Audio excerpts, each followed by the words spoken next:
from the heart of where innovation, money, and power collide.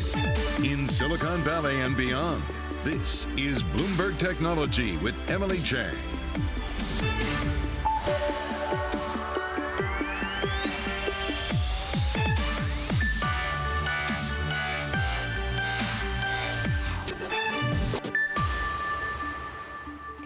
Emily Chang in San Francisco, and this is Bloomberg Technology. Coming up in the next hour, Bitcoin soars past $50,000 yet again, flirting with a prolonged rally. This as El Salvador is poised to start accepting Bitcoin as legal tender next week. We'll take you to other countries like Vietnam, India, and Ukraine, where grassroots crypto adoption is gaining momentum.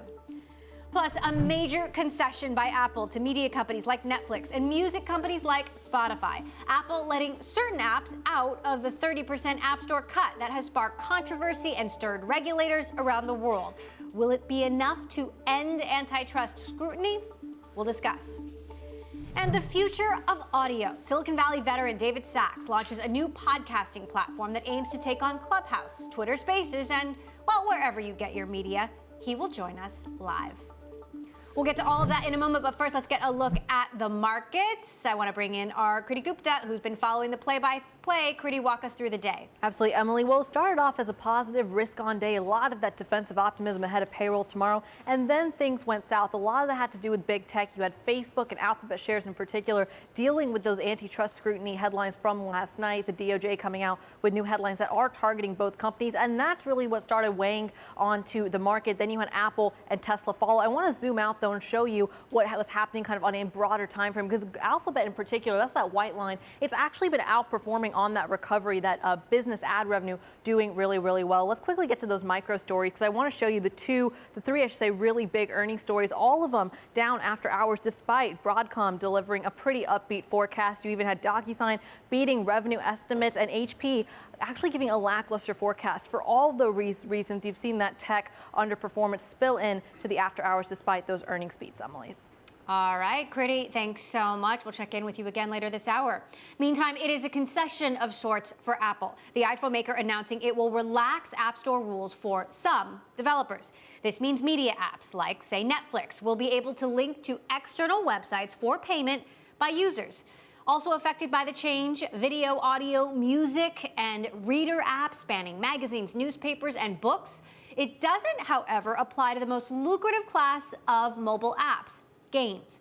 The decision comes at a time of rising regulatory scrutiny and criticism of both Apple and Alphabet's market dominance on mobile platforms. Let's dig into this and other big tech stories of the day. We are joined by our Techonomy founder and editor-in-chief, David Kirkpatrick, and Bloomberg contributing editor, plus Bloomberg's Mark Gurman in LA and Naomi Nix in Washington. Mark, I want to start with you on this Apple story. This is a pretty significant concession, I would say, from Apple. Talk to us about who this benefits and how, and where it may not go far enough. This is, like you said, Emily, this is massive. When this news broke last night, this was immediately significant. To me, it felt like the ball game for antitrust scrutiny of Apple was over. They are giving developers, particularly what I have been saying Apple should do for months. This is the same thing that the judge in the Epic versus Apple trial said. They are going to allow developers now, for the first time, to have a button in their applications where you as a consumer can click that button and it will take you to their website to sign up for their service and pay for it. That is going to completely circumvent the 15% to 30% commission that Apple would normally take for applications like the Kindle book reader, like Netflix, like Spotify, right? But like you said, it excludes games. Particularly personally, I don't really care that it excludes games. This is a massive shift from the App Store, and I am very surprised they ended up doing this. This took such a long time, and that's all you need to know about how controversial this move was internally. This is going to cost Apple probably a couple of $1 billion per year, but it also is going to avoid them a lot of headaches into the future. Well, and it's great for companies like Spotify, which have been complaining about this for years. But Daniel Ek, the CEO of Spotify today, not totally happy. He said this is a step in the right direction, but it doesn't solve the problem. App developers want clear, fair rules that apply to all apps. And Tim Sweeney, the CEO of Epic Games, said Apple should open iOS up on the basis of each individual app on its merits. Instead, Sweeney says they're running literally a day-by-day recalculation of divide and conquer in hopes of getting away with most of their tying practices. David, do you think that Apple doesn't go far enough here? Well, they don't go far enough, and clearly Mark expects they will go further because his comments pretty much presumed that all apps are ultimately going to fall under this new regime. But at the moment, it's only media apps. And interestingly, it was done only in response to Japanese regulators. So the thing that's so interesting to me is that once you become a global platform and you have countries all over the world scrutinizing you, especially when you're in some ways the most powerful company in history, as Apple is, people are not going to just take for granted that you can get away with whatever you want. And I absolutely do believe that that all apps will get this freedom, but they don't have them yet. Epic's still in court. They want it. They want a lot more than that, but we'll see what happens. And interestingly, this is in response to a Japanese regulator. Apple also facing regulatory scrutiny from, of course, U.S. regulators in South Korea and in India. Mark, what's next? I mean, obviously, we're still waiting for this big verdict in the Apple Epic trial, but it's not going to be enough to end scrutiny around the world. I have to tell you, if Apple opens this up to games and all sorts of applications beyond media apps, that really should be good enough. I mean, everything comes down to money in this world, as we all know. What more do these developers want? They don't have to pay that 30% fee if they link out to the website. There's developers who want alternative app stores. They want side loading. It's never going to happen unless Apple's hand is seriously forced by governments. In terms of what's next, well, to Dave's point about opening up this 30% circumvention to other apps, sure, that might happen. I'm looking for Apple to loosen its restrictions on cloud gaming services, especially because, here's a little tidbit, they've been thinking about turning Apple Arcade at some point into the future into a cloud service, so they're going to have to do that. Spotify is complaining today that Apple sends advertises through push notifications to users to sign up for Apple Music. So either Apple needs to stop doing that, or they have to allow Spotify and Netflix and other applications to be able to do that as well. They want an equal playing field. They'll get that. They're not going to get sideloading or their own app stores. All right, I want to take a turn now to Twitter because Twitter is adding some more features to protect users' privacy, make it easier to use the app, get a more mainstream user on board. Naomi, what exactly is Twitter doing here? So Twitter's making a real kind of strategy shift here in which they're experimenting with new social privacy features. So some of those include the ability to give users to allow them to archive their tweets and essentially make them not visible after a certain amount of time, say it's a month or a year. The ability to make invisible which tweets they've liked or remove themselves from public conversations or even remove followers. And so the idea is it came from internal research, Twitter says, that showed that a lot of users didn't really know what was public and what wasn't, and they didn't exactly understand the platform. So the idea is they're going to experiment with more privacy in hopes of getting the more mainstream user on board and increase their engagement. So, David, it's obviously not good if Twitter users don't know how to use Twitter. Do you think this will work? David? Sorry, they have a lot of, I had a dog barking in the background before, sorry. They have a lot of changes they need to make in order to make Twitter easier to use. I think, I am sure Naomi would agree, Twitter for ordinary people is still way too hard to use. These are extremely positive steps to give you more control over your privacy, to who sees your stuff, how long your tweets last. Those are the kind of things that will make ordinary people more comfortable. I still think in terms of the interface and how you approach Twitter in general, they have a lot of changes to make, but definitely this is progress and they understand the problem. All right, meantime, go ahead, Naomi. I was just going to say, I think there is a risk for Twitter, though, in whether these changes, if they go forward in a more permanent way, would change the nature of the platform. Given the fact that Twitter is this very public-facing, news-making place, if politicians, for instance, are allowed to archive their tweets after a year, how does that change the conversation about sort of their record in the past and the comparing then and now? So it'll be interesting to see the results of those experiments. All right. It just goes to show you the complexity of the decisions these companies have to make. I mean, nothing is easy when you get to the scale of influence that Twitter or Apple or Facebook have. Absolutely. All right, all stories we're going to continue to follow. Techonomy's David Kirkpatrick, Bloomberg's Mark Gurman, Bloomberg's Naomi Nix. Thank you all for joining us.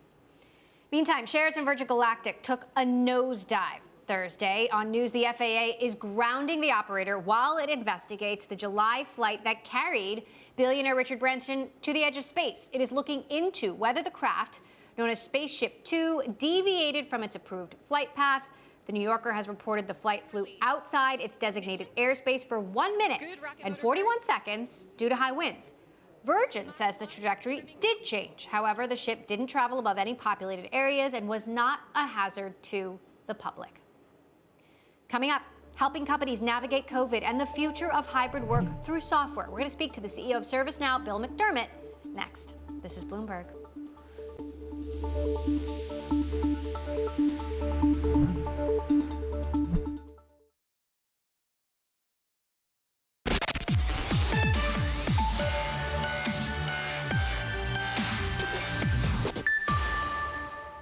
Shares of ServiceNow are at a record high as the software company's business has grown with the development of new workplace tools, in part to help companies navigate the pandemic. Joining us now is Bill McDermott, the CEO of ServiceNow. Bill, it's been a while. Great to have you back. So obviously, ServiceNow has managed to capitalize on some of these trends. Now, there's not a lot of certainty about what lies ahead. Some hybrid work, some returning fully in person, some going fully remote. How are you navigating that, and what are you expecting to see from most businesses? Well, thank you, Emily. The most important thing is we're in service to our customers, and they're in service to providing a great employee experience for their workforce. And that includes, how do you recruit them? How do you hire them? How do you onboard them properly, train them, just for them so they really know what they're doing, especially since in most cases, employees aren't even meeting their employers. It's all happening virtually. And then, how do you manage a frictionless environment for these employees so they have a great experience? And it has to be at a consumer grade level. So we're doing that for companies and also governments all over the world.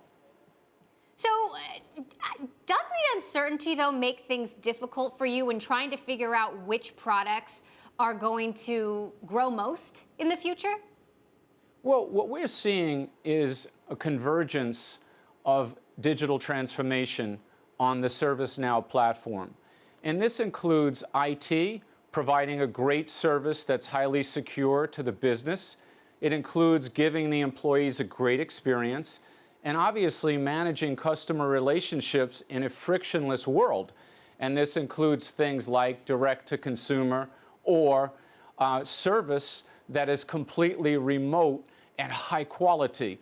One of the biggest things, Emily, is that there will be 500 million new applications developed in the next couple of years, and there's not enough engineers to do all that.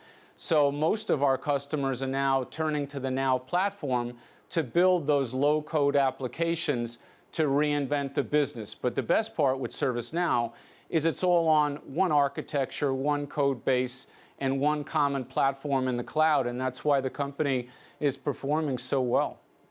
And what are you expecting of your own employees? Are you calling them back to the office, or do you expect to call them back to the office permanently at some point? I mean, enterprise software involves historically a lot of selling in person. Have you restarted those practices, and do you expect that to pick back up for the long term? We're so proud of our employees, and the most important thing is really communication. I believe that anything worth communicating is almost always under-communicated. So we want to stay really close with our employees. We've set January as a goal date to get folks back, but we also know with the Now platform and the return to work safely applications, the importance of asking people, are you ready? Mentally, physically, emotionally, are you vaccinated? So we have all the data in our Now system to understand where our employees are at. They're coming back to the 50 locations that are the biggest ones around the world. And in some cases, they'll continue to work remotely till the new year. But the most important thing is that we're leaning in on employee motivation and satisfaction. There's a talent war out there, and we want to make sure that ServiceNow is the ideal place for people to work. Well, on that note, we've seen a huge migration in the tech industry outside the Bay Area. Many tech employees are going to Texas, where you have several offices. We're seeing a rightward shift in that state, a decision this week clearing the way for potentially a de facto ban on abortion. What's your opinion on that? Do you think it'll affect your ability to recruit talent? Well, first of all, we are located as headquarters in Silicon Valley, and we're located in Santa Clara. We founded the company in San Diego. So we're very focused on remaining a California-based company and believe strongly in the massive innovation that's possible in Silicon Valley. We have offices in lots of different locations, and there's lots of different state and local political scenarios that we understand are out there, but we make sure that ServiceNow is a happy company and a place where people can work from anywhere and do that in a highly productive and successful way. So we're in good shape. We're not relocating to Texas or anywhere else. We're a Silicon Valley-based company. All right. You say you want the company to be a software juggernaut, $15 billion in revenue, that it will get there, but investors want some detail. How do you plan to do that?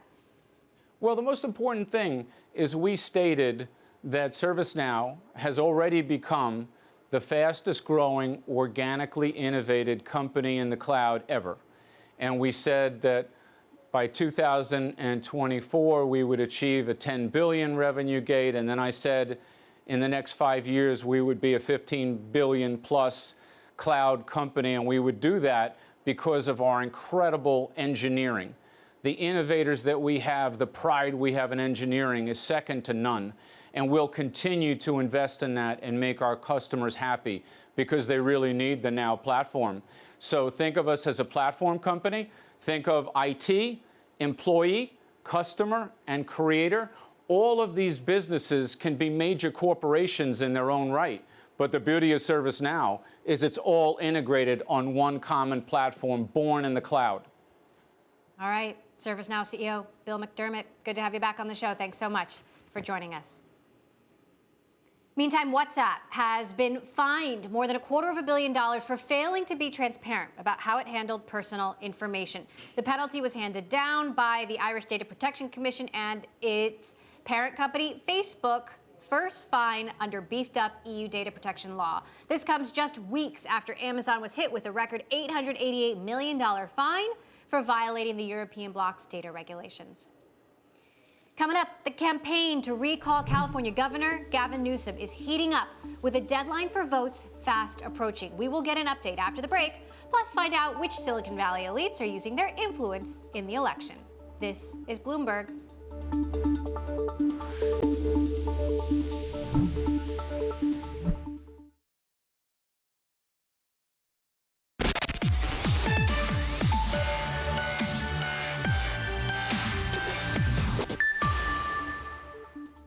Alibaba has become the latest tech giant to bankroll China's broad aim to share the wealth. The country's second largest company pledged $15.5 billion over 5 years toward President Xi Jinping's common prosperity vision, quote unquote. The money will be spread between 10 initiatives involving tech investment and support for small companies. And we're now less than 2 weeks until voting ends in the California governor recall election. Voters are deciding whether Gavin Newsom should remain in the state's top job, and if not, who should replace him. The latest poll suggests Democrat Newsom will probably survive the vote. However, Californians have a lot to weigh, including how he's handled the pandemic amid the spreading Delta variant to confronting wildfires that have forced the evacuation of South Lake Tahoe and closed national forests. For more, I'm joined by Rumi Varghese, who's covering the election campaign for Bloomberg News. So, Romy, talk to us about what the polls are saying right now. The governor got some really good news from the latest poll from PPIC. A majority of likely voters, 58%, said they wouldn't back his removal. Just 39% said they wanted to remove him.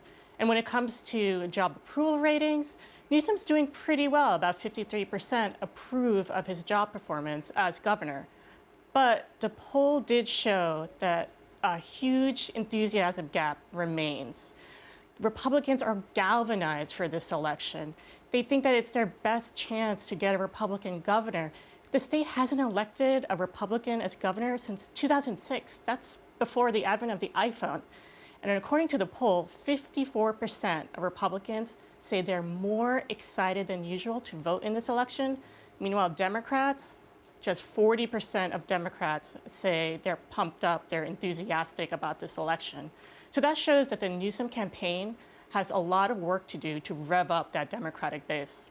We're looking at some of the top replacement candidates there, and there are also some major tech heavyweights for and against this recall. Tell us who they are. Well, for the replacement candidates, Larry Elder is by far the voters' favorite, according to the polls. In the latest poll, about 26% of likely voters said they favored him.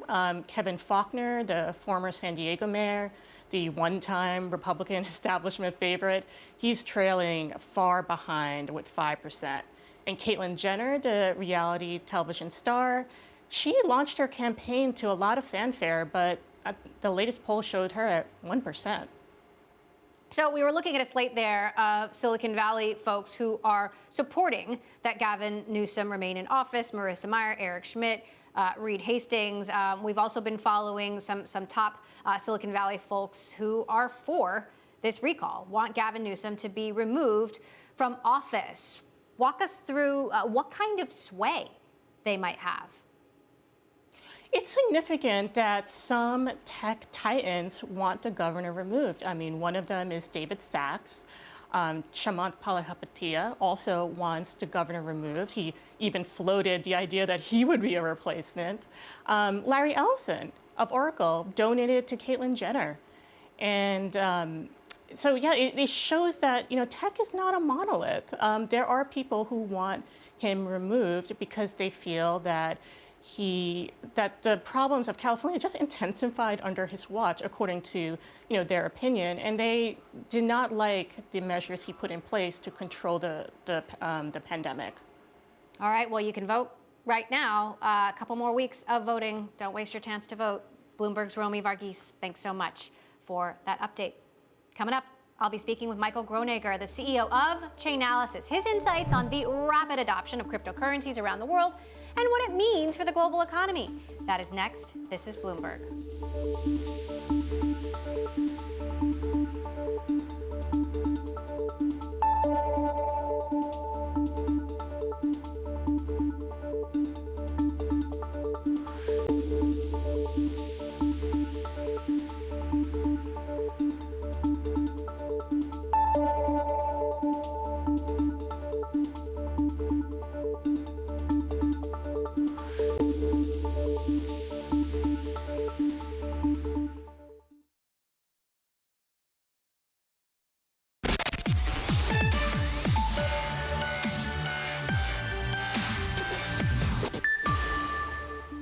Welcome back to Bloomberg Technology. I'm Emily Chang in San Francisco. Bitcoin broke above the $50,000 mark yet again.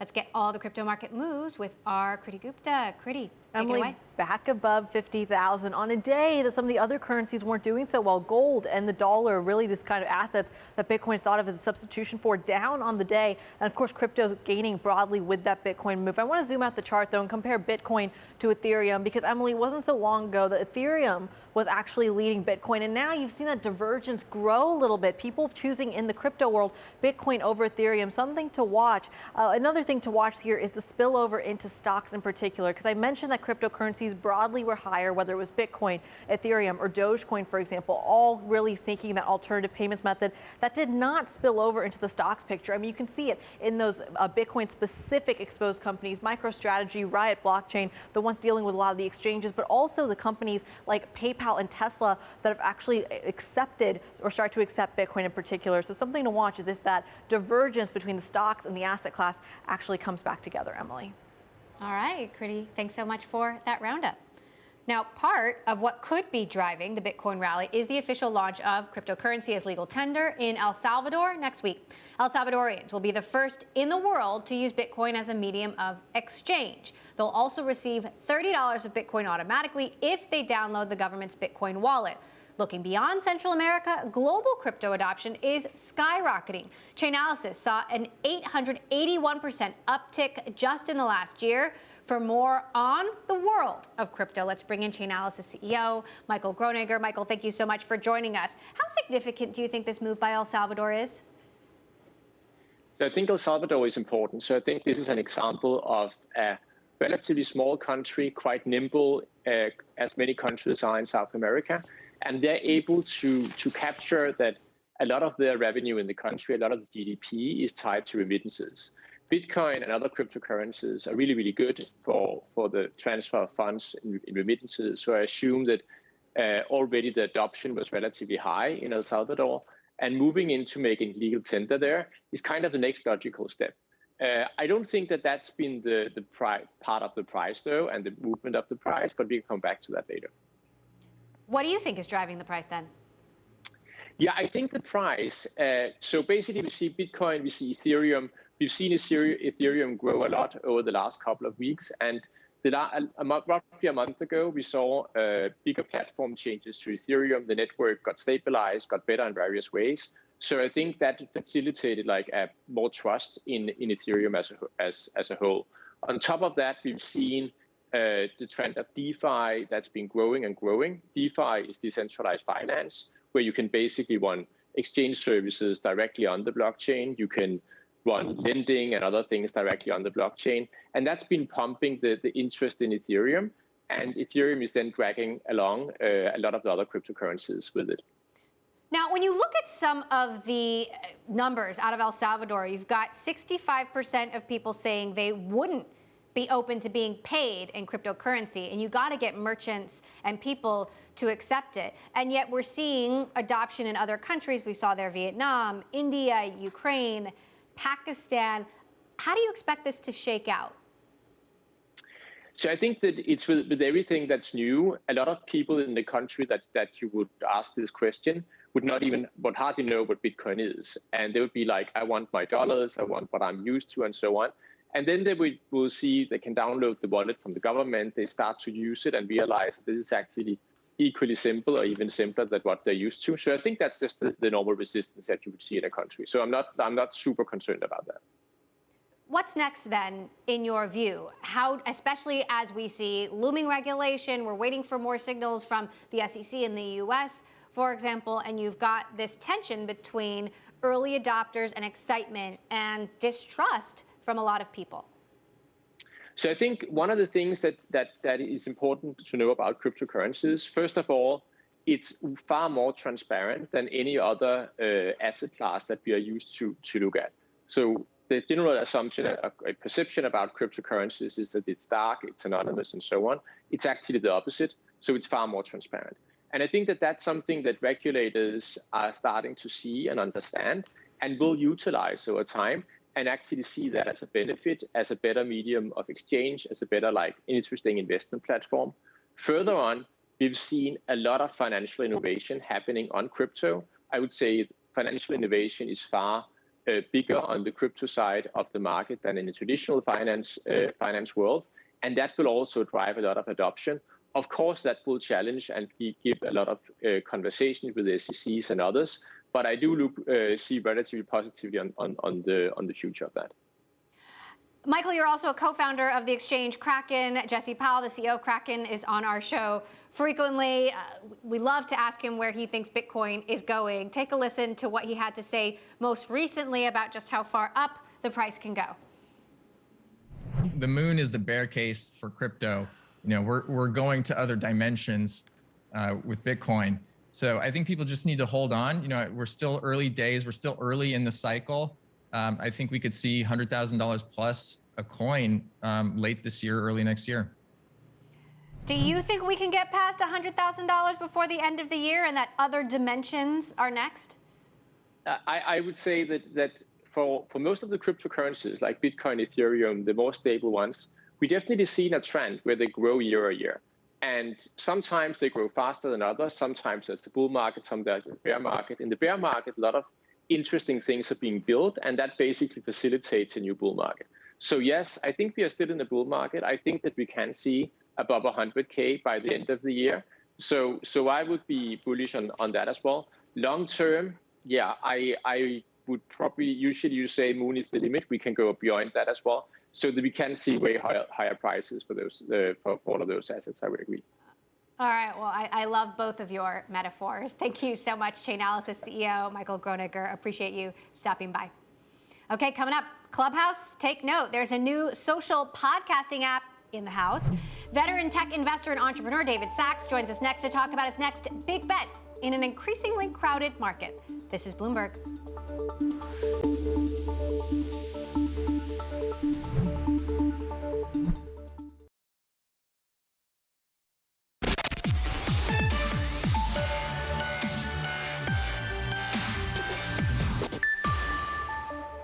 YouTube has become the world's fastest growing paid music service. The company announcing it signed up more than 50 million paid subscribers.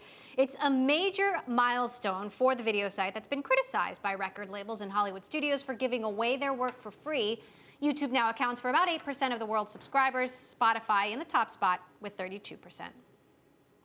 Well, inspired by his frustrations while producing episodes of his own podcast, All In, Craft Ventures founder David Sachs is launching a new social audio app, Callin.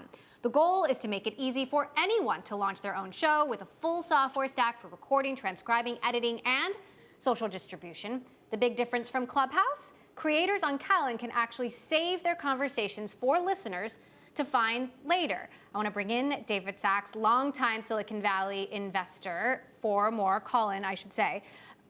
David, what exactly do you think has been wrong or missing from Clubhouse, Twitter Spaces, and other podcast platforms out there? Well, they're all ephemeral, Emily. So when you create a room on any of those platforms that you mentioned, it's not saved. It gets thrown out. And that was really the starting point for understanding what we're doing, is that we're creating a form of podcasting. When you go on Callin, it's really like recording a pod in front of a live studio audience. You do have the ability to take questions from the audience, but you have a creator, you have a show, they're in charge of the room. They can bring people up single file to ask their questions. And then, very importantly, after they record the episode, and every room is recorded by default, you can go into the post-production features, you can edit the episode, you can cut out anything you don't like, and then you can publish and share it, and it becomes part of our backlog. So it's very different. There's a library here, it's podcasting, but it's a new kind of social podcasting. And that's the reason we don't actually think the space is that crowded. Yeah, there's about 5 other companies doing the same thing, but they're not doing what we're doing, which is social podcasting. Right, you're weaving in some old school radio features like a queue for audience participation. I'm curious, are you putting podcast producers out of a job with this, or are there some things that the platform still can't do? Well, we're still doing a podcast with All In. It's the podcast I've been doing with a few friends for a year and a half, and that's what kind of inspired me to do this, is that I learned how difficult regular podcasting is. We have a guy in the sound studio, an engineer who does 6 hours of post-production on every episode. With Callin, you don't have to do that. We just automate away all of that work. But our goal is not to win some small sliver of the existing podcasting market.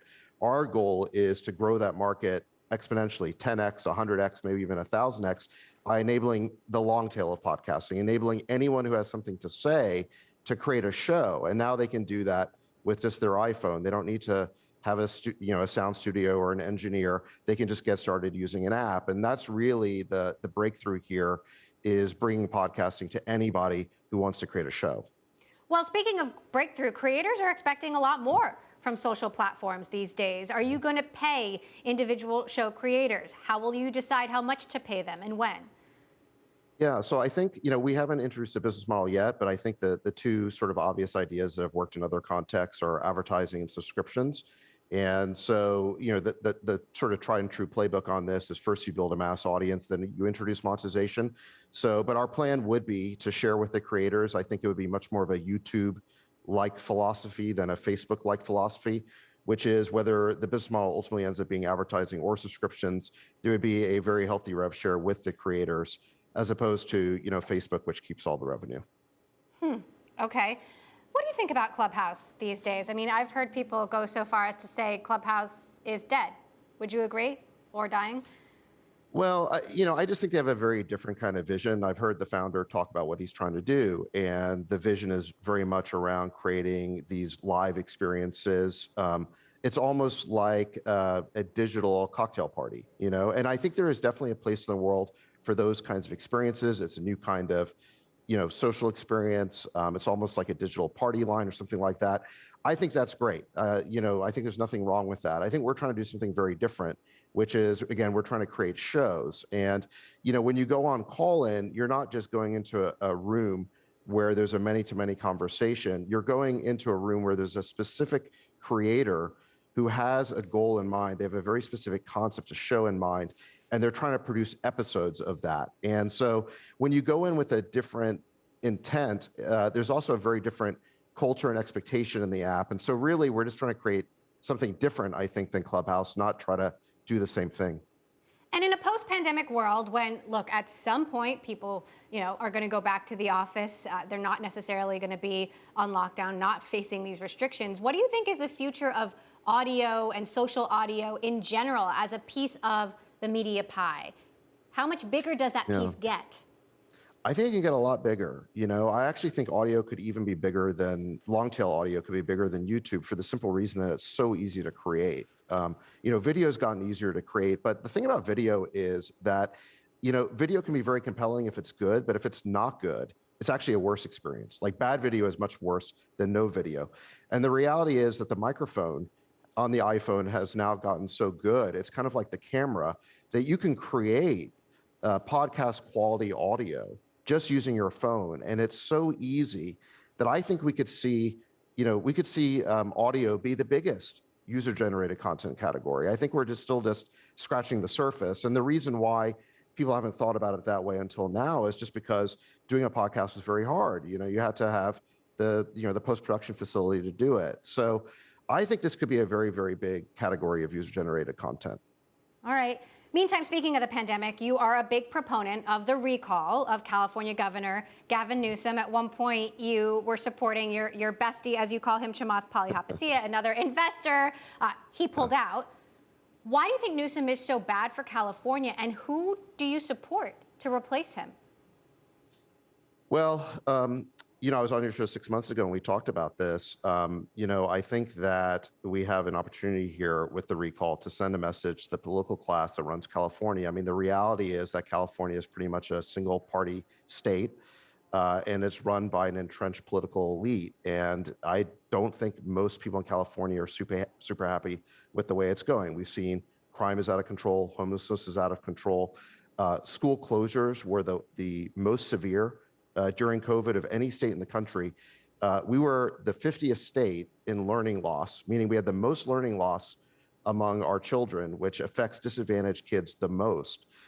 We also had the most severe lockdowns in the country, lockdowns on businesses that Gavin Newsom himself did not obey his own rules. That, to me, was the hypocrisy of the French Laundry thing.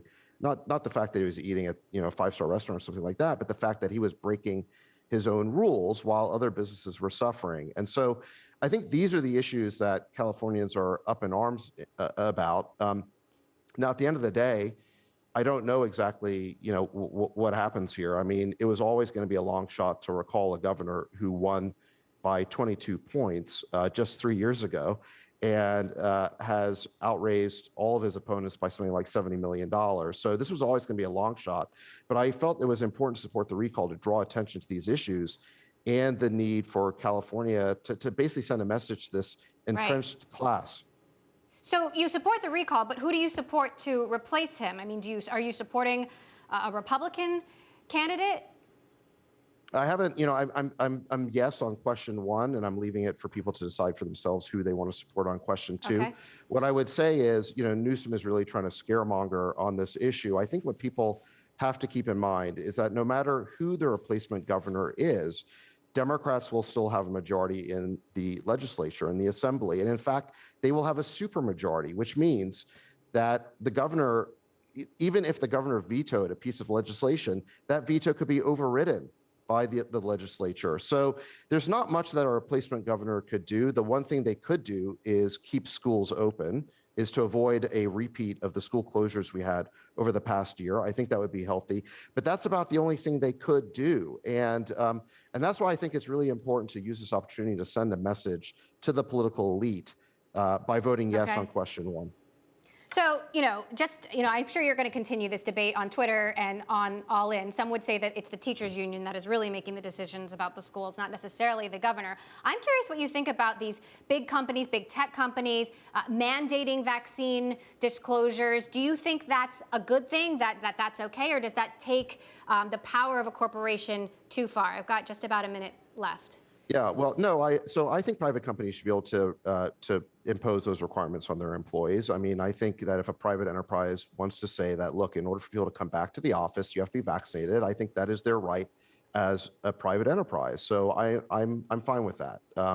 Now, but back to the point you made at the beginning of the question, you said that it was the teachers unions calling the shots on school closures, not Gavin Newsom. I would just point out that the teachers unions are Gavin Newsom's biggest single donor. So yes, the education unions are calling the shots, but they are telling Gavin what to do. And the problem I have with him is he does not stand up to these special interests. That is what we need in a governor, is someone who's willing to stand up against the entrenched special interests. All right, well, we'll continue to follow your debate on this topic on other platforms. David Sachs of Craft Ventures, founder of Callin. We'll keep our eye on it. Thanks so much, David, as always. Coming up, we're going to hear from Okta CEO Todd McKinnon after the company reported better than expected third quarter results. That's next. Meantime, you might have waited 35 years to once again fulfill your need for speed, but you're going to have to wait just a bit longer. Paramount Pictures has pushed back the release date of its long-awaited sequel to Top Gun. The Tom Cruise film was supposed to debut in November. It'll now be released next May. The change is part of a broader reshuffling of dates at the film studio as Hollywood continues to wrestle with weak theater attendance due to the Delta variant. This is Bloomberg.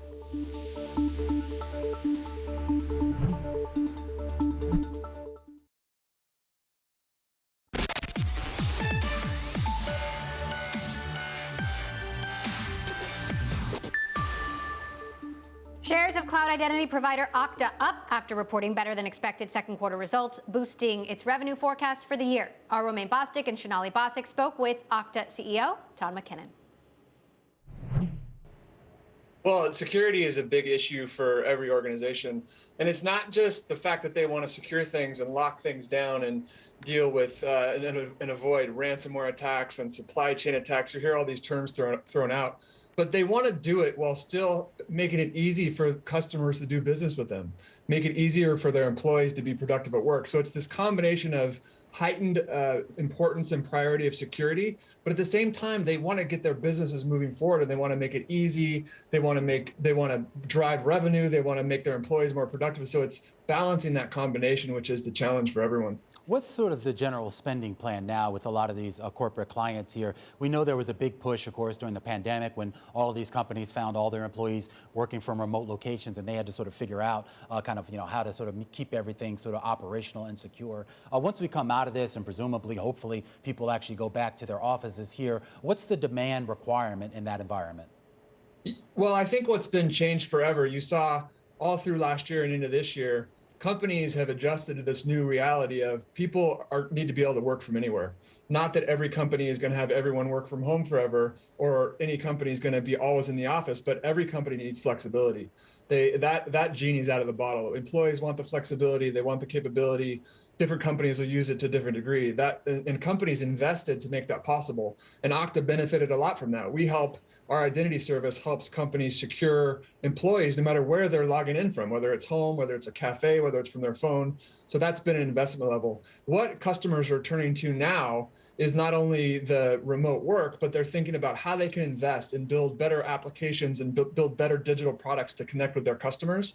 And that really helps them drive revenue, adapt to competition. If there's an upstart in their industry and they want to get online before the upstart does, they need a better website. They need a better customer experience. So that's what customers are working on now. And we're seeing that drive our results as well. Todd, some of these big old line industries have been looking at the cloud forever, and the transition has been choppy at best in some of these industries. And I think the financial industry, for example, where it hasn't always been clear cut.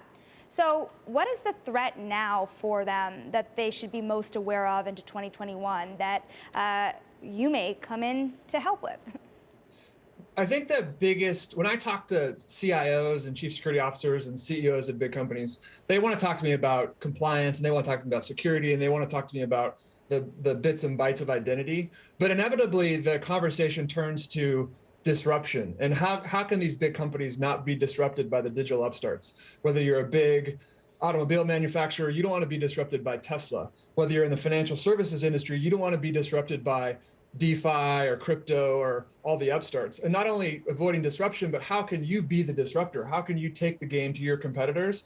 And that always comes down to having the best workforce, having the best employees working on the problem with the best tools, and getting those digital products and services out to those customers in a secure way that's easy to use and can't be compromised. And that's what we help them with. About 35% of our business is connecting our customers to their customers and making sure the identity is solid. They know who's logging onto these products. It's secure, it's easy to use, and that's why we're seeing the results we're seeing. Okta's Todd McKinnon there. And that does it for this edition of Bloomberg Technology. I'm Emily Chang in San Francisco. Tomorrow, we're going to be joined by HPE CEO Antonio Neri and DocuSign's Dan Springer. I'm Emily Chang in San Francisco. This is Bloomberg.